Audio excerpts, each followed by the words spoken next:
Hello, Milwaukee Bucks fans. Welcome back to Bucks Latest, presented by FanArch.com. I'm your host, Dean Simon. Please consider liking, subscribing, turning on post notifications to stay up to date with all the latest Milwaukee Bucks updates. So, massive update, massive news, probably the biggest of the offseason so far, coming from Giannis Antetokounmpo himself, saying that he is possibly staying with the Milwaukee Bucks, at least hinting very clearly towards it, because of an interview that he was a part of in Brazil while he's doing some kind of press tour. He may have shut down all of the latest trade rumors and gossip talking about his immediate future when he was asked about the current NBA Finals, because he responded in this interview, "The finals are different. I hope to be back soon with the Bucks." Now, whether the Milwaukee Bucks can build a title contender around Giannis once he returns, that's a separate topic entirely.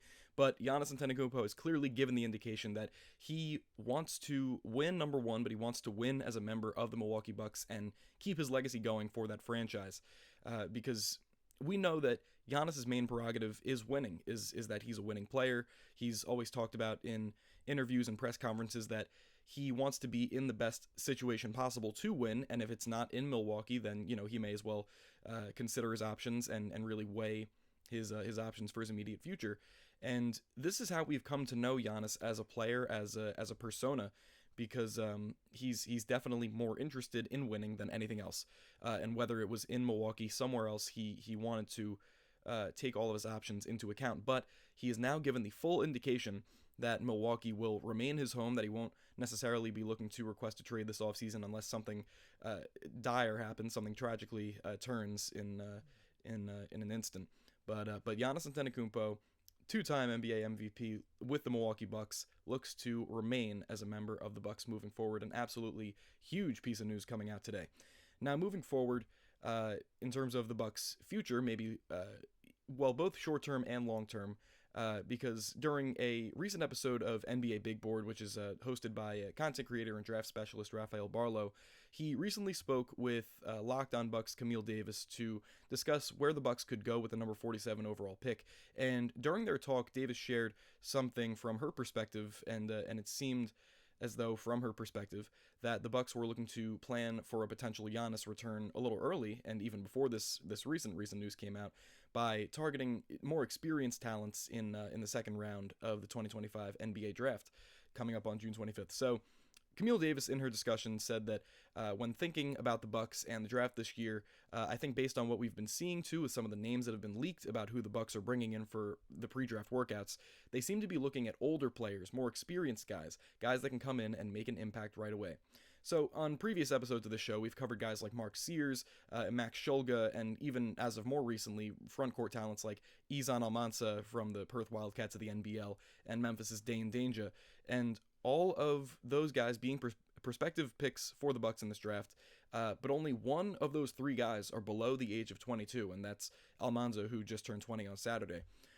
So of the talents that the Bucks are scouting, that the Bucks are maybe looking to take with the number 47 overall pick in this draft, you really have to wonder about their intentions for the immediate future, because you would think that maybe the Bucks front office wants to pair a guy like Giannis with a guy like Dane Danger, who is proven to be just an athletic freak in the front court, standing at about, I believe he's about 6'9", 270, just a ridiculous build, and he's a guy that could pair pretty well with Giannis in the front court. Of course, jump shooting and free throw efficiency issues are another topic as well regarding those two, but in terms of just raw athleticism and rebounding, shot blocking potential, especially with who we'll get to in our next section of the show, possibly out the door, Dane Danger might be a great option for a partner in the front court for Giannis for both the present and the immediate future, due to his experience, going from school to school and really establishing himself this past year as a pretty elite front court talent.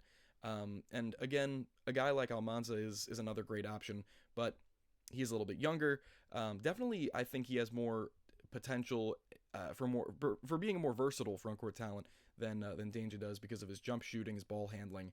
But still, just freshly turned 20, you don't really know exactly what he's going to pan out as, and more how he's going to play and what his play style is going to transition into being in the NBA. But Dane Danger is more of a clear look. You really think that he's going to be what he was this past year for Memphis going forward in his NBA career. And yeah, you really got to take into account the age, the experience of players that the Bucks are looking to draft. So a pretty interesting update there. But Dane Danger could specifically be a big part of the Bucks' future, or a guy like Almanza, a guy like Sears or Max Shulga, with Brook Lopez, really big piece of this Milwaukee Bucks core, obviously for the past 4 or 5 years when they won the championship in 2021. Brook Lopez has been manning the paint and serving as an incredibly important role player for the Milwaukee Bucks.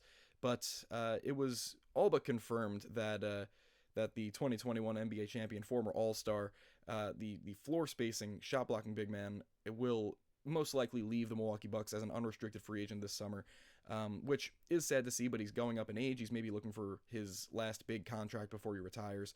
And according to Matt Moore of Action Network, the Bucks, in a little bit of a positive spin, the Bucks are likely to retain Kevin Porter Jr., and most everyone I've spoken to, from Matt Moore, assumes Brook Lopez is gone. Lopez might be one of the bigger names on the market. He's certainly at the end of his career, but like Al Horford, he's a complete pro and a winner who's easy to fit into a team culture and find a role for, and still makes a difference defensively night to night, which cannot agree anymore with that statement. And it's probably likely that Lopez could see a pretty vast market develop even as he heads into what will be his 18th NBA season. Because in this past season, in year 17, he put up 13 points, 5 boards, about 2 blocks a game, knocked down 37% of his looks from three-point range. And contenders that are sorely needing a front court presence, especially a floor spacing front court presence, they will likely target Brook Lopez, pursue him pretty heavily. Teams like the Lakers, like the Warriors, who could be looking for that perfect stretch big to either pair with LeBron and Luka in LA, or Steph Curry and Jimmy Butler in Golden State. Lopez could be a huge target for teams like that. So, I understand definitely his thought process with possibly looking to leave and get another contract, maybe find a better situation, because all of these Giannis rumors, the trade saga and all that, definitely maybe putting a little bit of a more negative spin on this team in general. So he could be looking for his next opportunity elsewhere. But in a pretty positive update overall, the Milwaukee Bucks could have a potential new free agent target, and a pretty interesting one at that, as has been suggested by fan-sided Dalton Sell. And this could make plenty of sense, because in a recent article for fan-sided, Sell offered the idea of the Bucks signing former #1 overall pick in the 2018 NBA draft, Markelle Fultz, to a kind of semi-prove-it deal while Damian Lillard nurses his Achilles injury for an extended period of time. And Sell said that had the Milwaukee Bucks not traded for Kevin Porter Jr. at the deadline, perhaps they may have filled their need for another guard with Fultz. The guard's value is currently low. He only appeared in 21 games with Sacramento and averaged about 8.8 minutes per game this past season. The year before, he played in just 43 games. Teams will not be banging down the door to sign him in free agency. However, that's exactly what makes him a project that a contender like the Milwaukee Bucks could explore. And for the second straight segment in a row, I have to completely agree with everything Sell is saying here, because I personally loved watching Markelle Fultz as a member of the Orlando Magic for the past few seasons. He showed plenty of real potential as a guy that could contribute to a contending team as a reliable two-way role player, especially because of his insane rise and development as a defender during his tenure with the Orlando Magic from 2019 to 2024. And of course, the Magic, their whole philosophy is defense, especially out on the perimeter. And because of his development as a defender, Fultz could be an excellent option for the Milwaukee Bucks this year, especially if they can get him on a bargain deal. And I would expect him to be pursued by the Bucks front office once free agency begins on July 6th, as he's just really a perfect option in spot minutes that you could throw in lineups next to Giannis, next to Kevin Porter Jr. in the backcourt, as a defensive specialist, as a pretty solid playmaker, a scorer when needed, pretty good at attacking the rim. His athleticism still remains he hasn't really lost his step. I feel like he just hasn't got the right opportunity in the past 2 years or so. So, as a prospective member of the Milwaukee Bucks, Markelle Fultz can definitely get that chance to shine in maybe a backup role. So, that'll be it for me today. Thank you very much for watching Bucks Latest, presented by fanarch.com. Once again, like, subscribe, comment, turn on post notifications so you can see all the latest updates regarding the Milwaukee Bucks of the National Basketball Association. I have been Dean Simon. Thank you very much for watching. Go Bucks.